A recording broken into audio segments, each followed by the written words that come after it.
Real quickly, I just want to introduce, we have two presenters here today for you. Well, one is here and one will be presenting remotely. First off, we'll hear from Chris Jordan, who's our Game Lands and Forest Resource Manager, who's been with the agency for about 15 years. He's going to talk about some burning as part of the spotlight. And then the second presenter will be Brady Beck, who is our Southern Piedmont Management Biologist, who's been with the agency for about 23 years to talk to you about red cockaded woodpeckers. So I'll let them go with the spotlight. Good morning. Thanks, Darren. Thank everybody for the opportunity to talk about our prescribed burning success story. That's the slide. So our objective, effectively maintain and restore the fire dependent ecosystems that occur or once occurred on commissioned game lands and for the benefit of wildlife, their habitats, and citizens of North Carolina. As you can see in this photo on the right, this is a pitch pine Table Mountain savanna on Thurman Chatham game land. Thurman Chatham has the honor of being had the most fire history of any of our game lands in the mountains. This savanna was the first burn was in 1987. So you can see the native warm season grasses and the pines coming through. You know, that's what we're at. So at the start, commission owned and managed game lands were Holly Shelter, Sand Hills, Caswell, Goose Creek, Gull Rock, and Thurman Chatham. Prescribed fire was used at Holly Shelter, Sand Hills, Gull Rock, and Goose Creek. Objectives then were the same as now: hazard reduction, silviculture, wildlife benefits, and hunter access. Yeah, you can see this photo on the left. That's a impoundment burn, burning marsh grass at Goose Creek. The photo on the right, that's a Sand Hills prescribed fire in about 1961, longleaf and upland oaks. Yeah, that was stimulating the new growth coming in and clear away some of the debris for hunter access. So the equipment used in those days, pretty simple, just a torch, maybe a small crawler and a plow, pickup, and lots of sweat. The season consisted of December through February due to ease of control and suppression and perceived minimal direct impact on wildlife.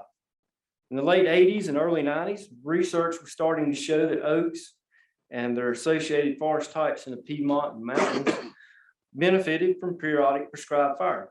Also, research along with on-the-ground observations by our own fire managers began to show that fire in the growing season promoted native grasses and plants, which in turn benefited wildlife species.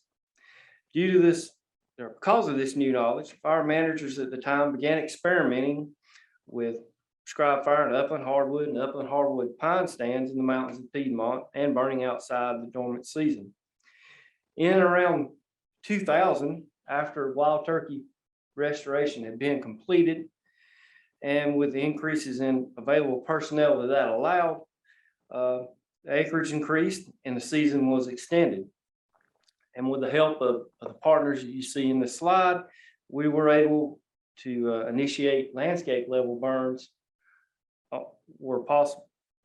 So this photo here at the right, that's a young turkey poult, maybe 2 to 3 days old. I think we found the nest that he hatched from. This was in a 300-acre burn at Sand Hills. That poult hatched after the burn.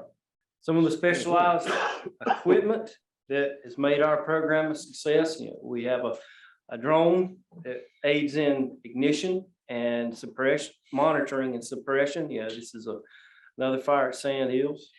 Photo in the center, that's a Marshmaster, very low ground pressure track vehicle. It is really come in handy at the coast. It can go anywhere. As long as there's not a tree in the way, it can go there. Photo at the right, everybody recognize that, that's a Honda ATV. What makes it special is a 5-gallon torch out the back, and that turns, you can light a mile's worth of backing fire with that. It would take 2 hours with a person on foot. You're down in 30 minutes. So that has really been a game changer. Other equipment, for for suppression and control. We have two types of engines, like 300 to 400 gallon capacity on a 3/4 ton truck. And these UTVs, which I think one's a Honda, one's a Polaris, these are about 40 to 50 gallon capacity. They're go anywhere and get there fast type of vehicle, and those have been really helpful in increasing our acreage and getting more burning done. So no amount of specialized equipment can make a program a success without dedicated and highly motivated personnel to do the hot and dirty work of burning. Crews usually consist of 6 to 15 folks, along with a burn boss, and with all 114 to 120 land and water personnel participating at some point in burn season. A typical day starts before light and ends around 3 to 4 hours after the last flame is out. Mop up's complete. That's no guarantee that the day might not end until midnight or later.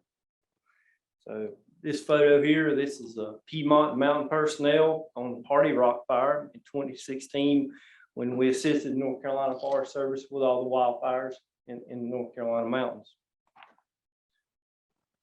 So the next few slides will be some examples. I'm going to play this video while I talk. This is the Sand Hills burn. About around the first week of April. Waxy vegetation drains, allow more along that drain, and it's on a little bit better for wildlife. It really gets burned 8 to 9 months out of the year versus waxy leaf vegetation. It only burns maybe a month out. And then when it burns hot, as you can see. So the next slide, this is the mountain example. This is, you can see this photo on the left. This is where you can start to see the fire intolerance, such as maple and poplar, starting to be replaced by fire tolerance, such as Table Mountain pine, pitch pine, and oaks. This is another way to extend the season, get more ability for a block to burn versus just 1 month out of the year. This short video, this is the Woods Gap fire. This was burned this year. This fire is very unique. It was a cooperative fire between the North Carolina State Parks and the North Carolina Forest Service and the WRC. This was 1,700 acres. It took 3 days to complete. It may have took 4 days, but the plan was 3 days. This is day one. I'll play the video while I talk. So initially, this fire was supposed to be started at 11 o'clock in the morning and getting safe black by around dusk, dark. Due to high winds and low relative humidity, the decision was made to start at 7 o'clock in the evening. And that first day's objectives were met around 4 in the morning. Another testament to the highly motivated and dedicated personnel we have. This slide, this is a coastal example.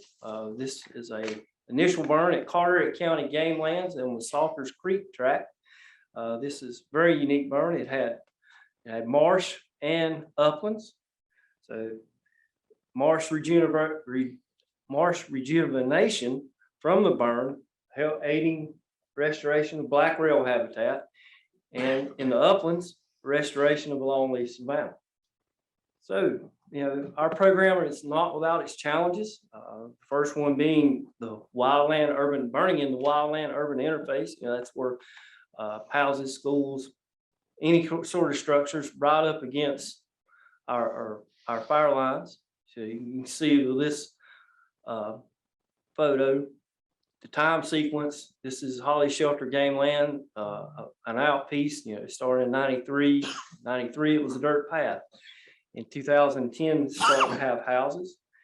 And in 2020, it's got maybe twice as many houses.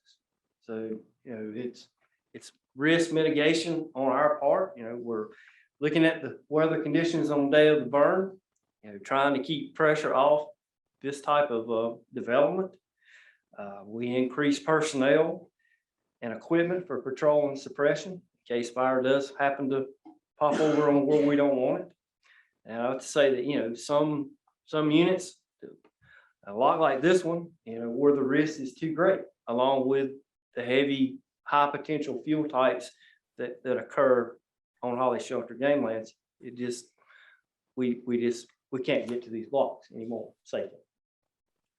So the next challenge, smoke management. Smoke always travels downwind and it can settle out where we don't want it. Starting around 2013, we were able to acquire the talent and the software to be able to model smoke dispersion from our burns. This is, software to estimate consumption and in turn emissions from a burn, and software to predict downwind dispersion from the start of ignition 24 hours out. The next slide, this illustrates. So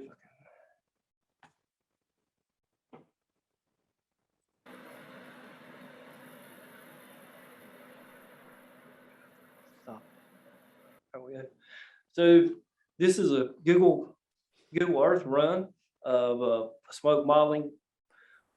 So you can see the yellow part of the plume that represents a certain particulate matter concentration. So we're looking at the yellow. It's less than 38 micrograms per cubic meter. That is safe for all members of the population. The orange and red colors. Oranges could affect folks with heightened sensitivity, asthma, such as that. The orange has effects on all members of the population. So as you can see, we keep the orange and the red off of population centers on the game lands, and that has really helped us get burning done where we keep our smoke away from folks and effects on it. So with that, I'll hand it over to Brady to highlight our agency successes with the RCW. Please pay particular attention to his great slides of RCW Habitat, which is another testament to our burning program. Thank you, Chris. Good morning, everyone. We'll call this part of the talk, "If you burn, build it, they will come." I'm stealing a line from the movie Field of Dreams there. So I'll give a brief natural history of this unique bird and share a status update on 3 WRC properties from the Sandhills to the coast.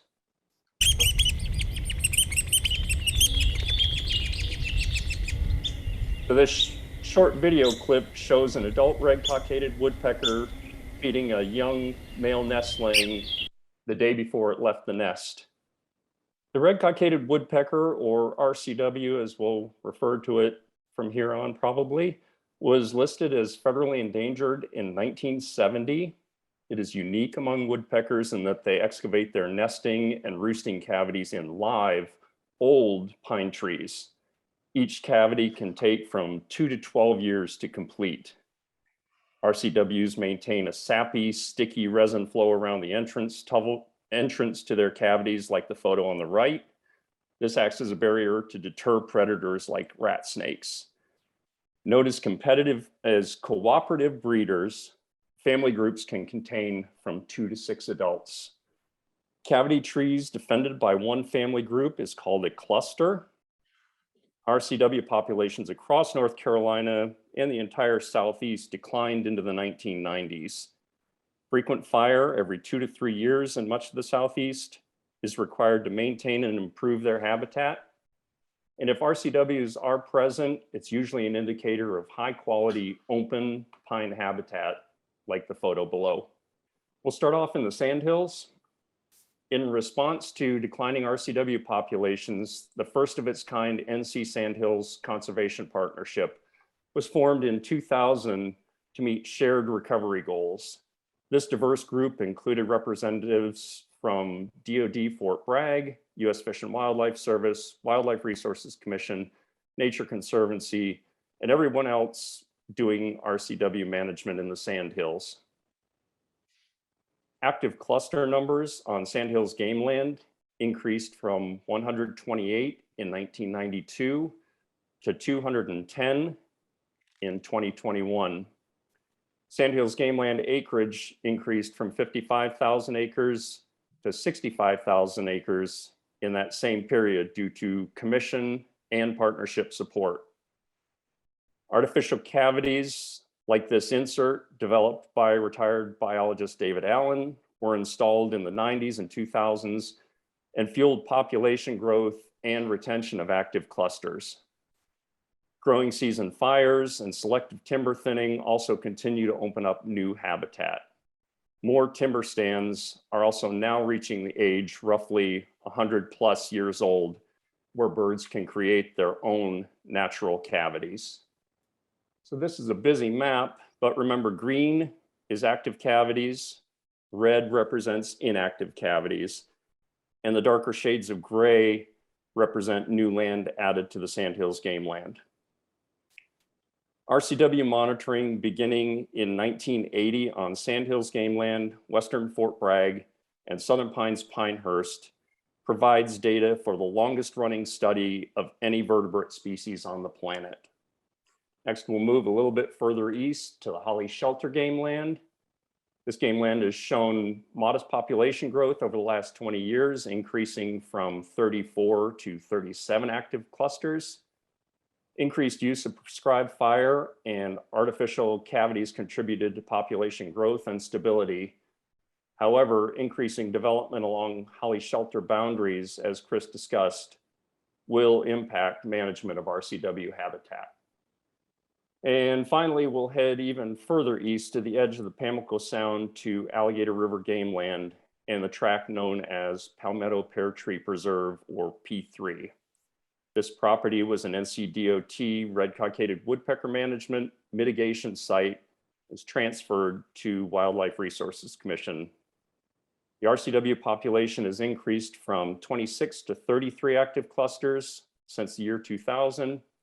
Artificial cavities fueled that recent growth. However, saltwater intrusion currently threatens to reverse those gains. Swampy habitat, like you see in the photo on the lower right, provides monitoring and management challenges. For example, new cavity tree surveys are often completed from a helicopter due to rough terrain. So to wrap things up, here are a few take-home messages. Management techniques such as artificial cavities, selective thinning, prescribed fire, and targeted hardwood control are all important tools for land managers in RCW habitat.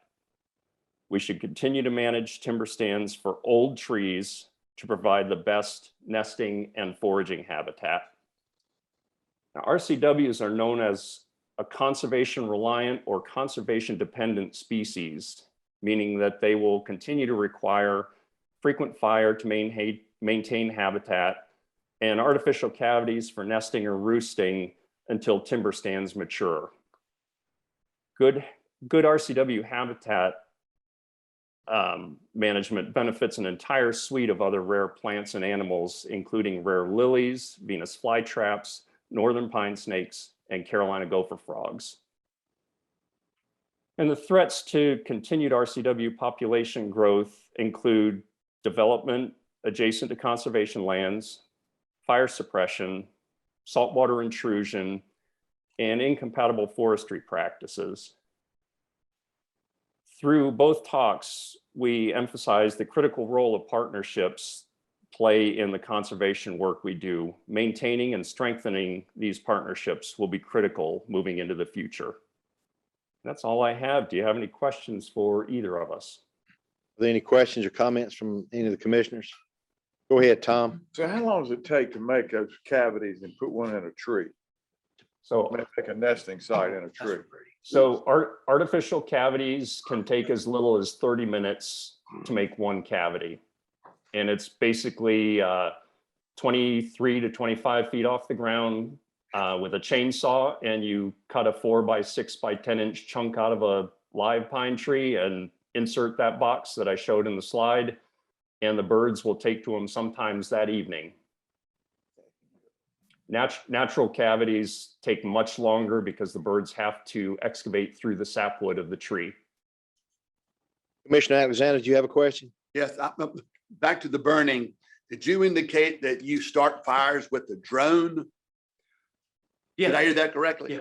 yeah, we do start some fires with a drone. Yeah, Okay, just, it drops a little ball that has potassium permanganate in it. It's injected with antifreeze, and within 35 to 45 seconds, it combusts. but you drop it out of there, and obviously there's nothing burning in on the drone itself. It just drops this It little drops to thing, the ground and then about it 45 explodes and But it doesn't really explode. Well, It it's- sort of, it pressure expands the ball, and then it just catches on fire a little Thank bit. Commissioner Wyndham? What's the best wind speed for prescribed burns and the best humidity level? It depends on objectives, but the best conditions, Mixed hardwoods and pines, coastal. probably are relative humidity 30 to high 30s, maybe 40, maybe not much above 40. As long as you've got an in-stand wind that is around 4 to 7 miles an hour, you got to have a little wind to push the fire. Yeah. It can be done more than that, but that's probably the most easy conditions to burn under. One more question. Go ahead. When you're doing prescribed burns, I'm a dogwood tree fanatic. Uh-huh.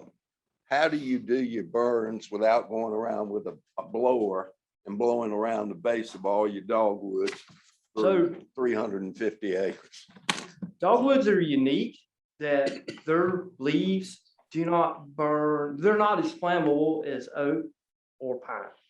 So if you have a clump of dogwoods, they don't burn as intensely. So if you pre-lighted them as the fire's getting to them, and they should be all right. But a single dogwood tree that has lots of pine litter up against it and lots of oak leaves, you're probably still gonna have to use a blower or a rake. What time of year to protect the dogwoods is the best time to burn? When do you usually do your burning? January. That'll work. Thank you. do you have an address for this? Yes. Commissioner Ruffin? Just quickly, what's the most western range in North Carolina, the red cockaded woodpecker? Essentially the Sandhills. So Sandhills Game Land is actually right on the break of the Piedmont Sandhills Fall line. Historically, there were birds into the Uwharrie, but they are extirpated from there, and we're currently working on connecting the Uwharrie habitat through to the Sandhills, with maybe 20 to 50 years down the road, expanding red cockadeds into the Uwharrie, but that's a really long-term kind of prospect. Great, thank you. Any further questions? If not, in closing, you go ahead. Yeah, I just have one comment. I think these are great programs, and I really like the way you guys use the videos. Helpful. Thank you. But in closing, this is in my backyard from one direction, and it's in Commissioner Stone's backyard from the other direction. And we're proud to have this in our area, 65,000 plus acres. This is an incredible success story. I've gone out with Brady and his staff and climbed the trees when they banded the red cockaded woodpeckers. Their approach to this, and you see the habitat improvement for the red cockaded woodpecker. Not only for that as a species, you saw all the corollary other species, gopher frogs and other herpetology that's there. We're all about teamwork everywhere, particularly this agency. But I tell you, the leadership and dedication of Brady Beck to this, it wouldn't happen without his commitment. And I want to thank you for that, Brady. Thank you. Any further questions? Go ahead. Just one comment. I know our success with this program has helped our military installations in terms of maintaining their viability as for, and to train our. I was going to servicemen mention and that's women, been a so- close working relationship also, particularly Fort Bragg. You are correct.